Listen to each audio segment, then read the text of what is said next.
Boys of Sudan. I was born in southern Sudan. I lived with my mother and father, grandparents, and two sisters in a small mud and thatch house. We were considered wealthy because my father owned many cattle. As a young boy, I was frightened of these big animals. I am too small to care for such animals, I cried when my father told me I will have to tend to the cattle. My father just smiled. "Garang, be brave," he said. "Your heart and mind are strong. There is nothing you cannot do." When I turned 8 years old, I began to tend some small calves on my own. I cleaned them, nursed them when they were sick, and led them to the very best pastures and watering holes. I quickly grew to love these animals. Then one day, everything in my life changed. I was far from home, tending my animals when my village was attacked. I could hear the bangs like thunder and see flashing lights in the distance. Suddenly, an airplane was circling above. Clouds of dust rose from the ground, and bullets began to rain down on my herd. Many of the animals were killed, and others ran away in fear. My throat and eyes were full of dust, but I found my way to the forest, where I hid in the shadows of the trees. When the storm of bullets passed, I ran back to my village to find my family, but everyone was gone. The houses were burning, and everything was destroyed. I began to wander down the road, and soon I met other boys who could not find their families. We began to search together, and as we walked, we met other boys on the road. At first there was just me, one. Soon, one became many, too many to count. Before war came, I had never seen so many people in one place. My village had only 100 people. Now, I was in a moving village with thousands of boys. Like me, the other boys were away from their villages tending their cattle when the war came. The adults and girls had stayed behind. Some of the boys were only 5 years old, and the oldest boys were not more than 15. We were children, not used to caring for ourselves. Without our parents, we were lost. We had to learn to take care of one another. The older boys decided to have a meeting. "We must work together if we are to survive," one of the boys said. We will form groups and choose a leader of each group." "Garang Tang," someone yelled. "My name." I had been chosen to lead a group of 35 boys. I was proud, but scared. I knew how to take care of animals, not boys. But I did not want to let my fear keep me from helping my brothers. Then I remembered what my father had told me. "Garang, be brave. Your heart and mind are strong. There is nothing you cannot do." I joined the group of leaders, and we decided we would walk to a country called Ethiopia. Before war came to our villages, many of us had heard our elders talk of Ethiopia.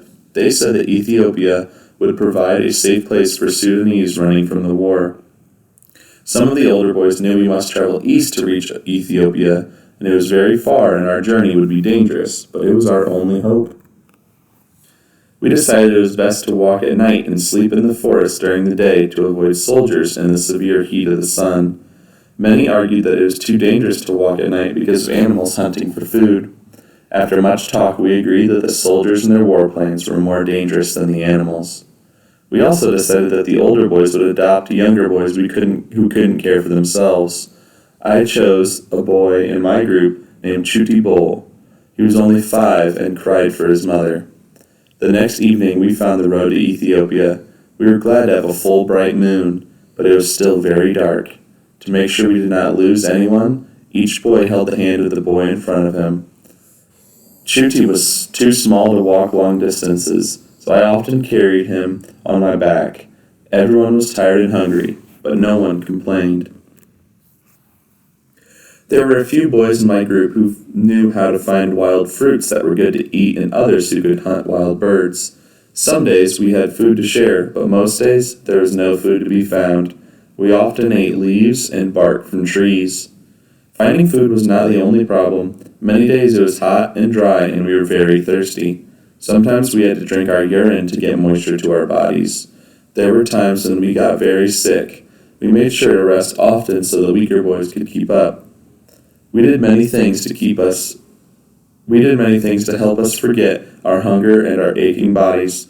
We played games and told stories. We made animal figures from mud, mostly cattle. I told Chuti how I used to care for calves. He was so impressed that he insisted I sculpt a herd of cattle for him. I was glad Chuti liked the cattle, even if they were just made of mud. One evening, as we were walking on the road, I heard Chuti crying. I picked him up and asked what was wrong. I'm scared you will leave me like my mother and father, Chuti sobbed. Chuti, your mother and father did not want to leave you.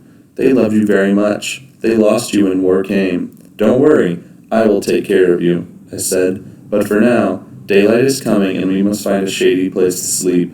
We need our strength to cross the border into Ethiopia tomorrow. I put Chuti down under a tree. He was so tired from crying that he fell right to sleep. As I lay beside him, I thought of my own parents and how much I missed them. The following evening, we crossed into Ethiopia. Everyone in the group made it. I was proud to be their leader. Other groups were not so lucky. Many boys had died along the way. The first people we encountered were a small group of women washing clothes in a river. They were surprised to see so many boys alone and scared. Who are these lost boys? An elderly woman asked. We are fleeing war, said one of our leaders. You look hungry and sick, another woman said. We must show you the way to the refugee camp. What is a refugee camp? I asked.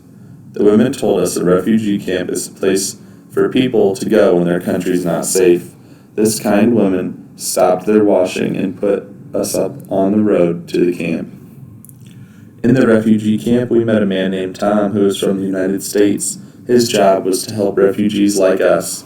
I will do my best to get you food and shelter, Tom said. Tom was true to his promise, but for the first time in a long while, we ate every day. It wasn't much, just lentils and flour, but after months with almost nothing to eat, it seemed like a feast. We were given tools to build our own mud and thatch shelters. To me, they were palaces. We also had the chance to go to school. In the beginning, we did not want to go. We wanted to play and forget our hard times. The adults tried to bribe us with cookies, but still many boys did not go to school. The adults became upset with us. One day, a teacher visited me. Garang, you must make sure your group comes to school every day, she said. Education is very important. It can be like your mothers and fathers. It can speak for you in the future when your parents cannot. The teacher's words reminded me of how much I missed my parents. I decided to go to school to honor them and feel that they were still with me. My group began to go to school too, even if there were no cookies. English was my favorite subject. We didn't have pencils and paper, so I practiced writing my lessons in the dirt with a stick. We also learned to pray and worship. Many of us began to go to church every weekend. Faith gave us hope and strength. We began to tell all people, I am not lost. God knows where I am. Just when it seemed things were finally okay for us, we heard war stirring again. In the distance, we saw the flashing lights and heard the terrible thunder. Suddenly, there were changes in the camp. Many people began to leave. Soon, there was not enough food. The people of Ethiopia began fighting, and we could not stay in the country anymore. We were chased back to the border of Sudan by war. It was the rainy season, and the huge Gila River had swollen with water, blocking us from getting back to Sudan on the opposite bank. We gathered on the riverbank. Many boys were afraid to enter the water. The current was strong, and the rushing water roared like an angry lion. I ordered my group to stay together to help those who were sick or not strong swimmers. When we fled the refugee camp, I had taken my school books with me. As I stood at the river's edge, I decided I would not leave them behind. They were my future, my mother and father. I tied my school books around my waist and grabbed Chuti and jumped into the river. I was so afraid I don't remember being in the water. I only remember hauling Chuti and myself onto the opposite bank. I made sure Chuti was okay, and then waited anxiously for the rest of my group. As my boys began to emerge from the river, I prayed and counted 1, 12, 22, 27, 31, 35. We were reunited with everyone in our group, every last one. We prayed to God to take care of the souls of the brothers we had lost in the river. We also thanked Him for sparing us and prayed for a safe end to our journey. Later that day, as we prepared for sleep, we saw many big trucks approaching. They were moving fast, and their rumbling tires sent huge cloud dust into the air. Frightened that there were soldiers in the truck, we ran to hide. As the trucks drew closer, my heart began to pound so hard I could hear nothing else. I huddled close to my group, covered my face with my hands, and waited. After a few minutes, I gathered the courage and went to peek through the trees. I saw one of the drivers. It was Tom. It's safe, I cried. Tom has come to save us. Many of the boys ran out from the forest, and soon the trucks were surrounded by boys. Everyone wanted to be taken to safety. Tom began to speak. I'm very sorry, but we cannot take all of you. There is not enough room. For now, we will only take the smallest and those who are too sick to walk. The rest of you must keep walking to Kenya. We will show you the way. Your worst days are soon to be behind you.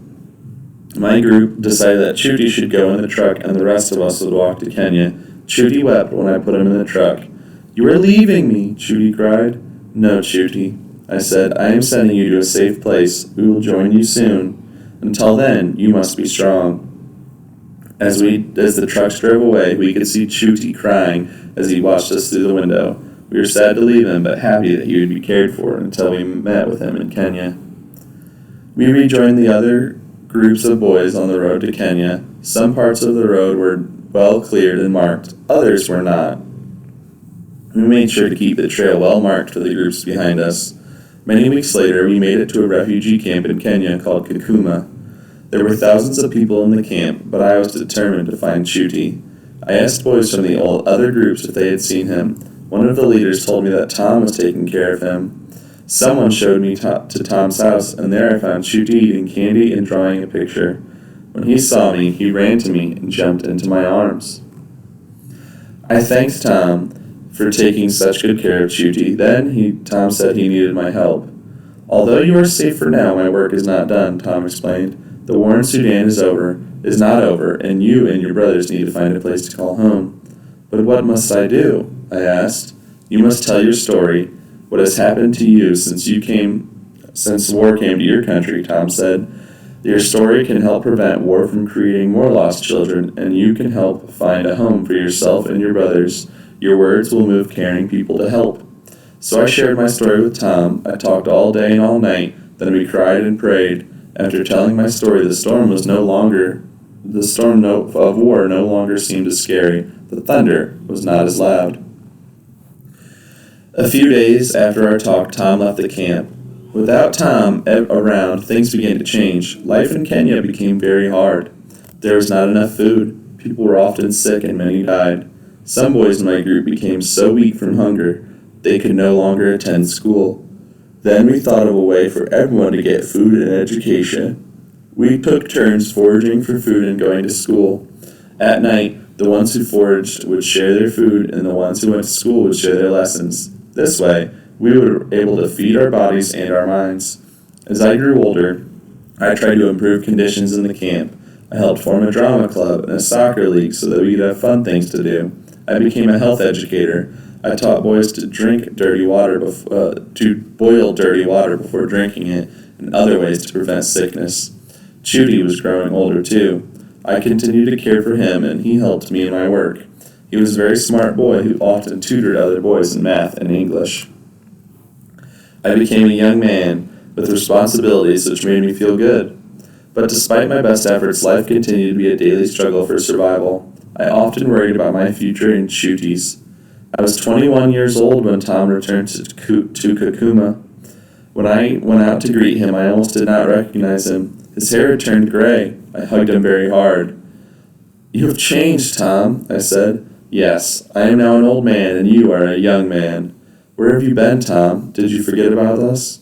I did not forget about you, Garang, Tom said. Your words have been with me, and I have been sharing them with people in many countries. Now, the United States is offering you and your brothers a home.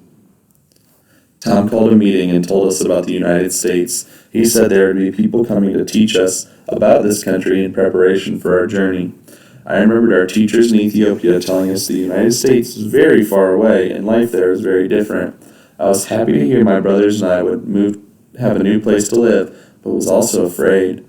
I wonder if people in America would accept me, a lost boy, with nothing but a few tattered school books. I thought it might be better to stay in Kakuma.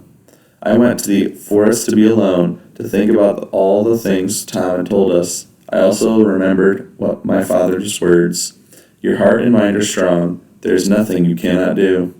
When I first heard these words, I did not understand. Now I knew them to be true. My heart was strong with faith in the love of my brothers, and my mind was filled with wisdom from books and the many changes in my life.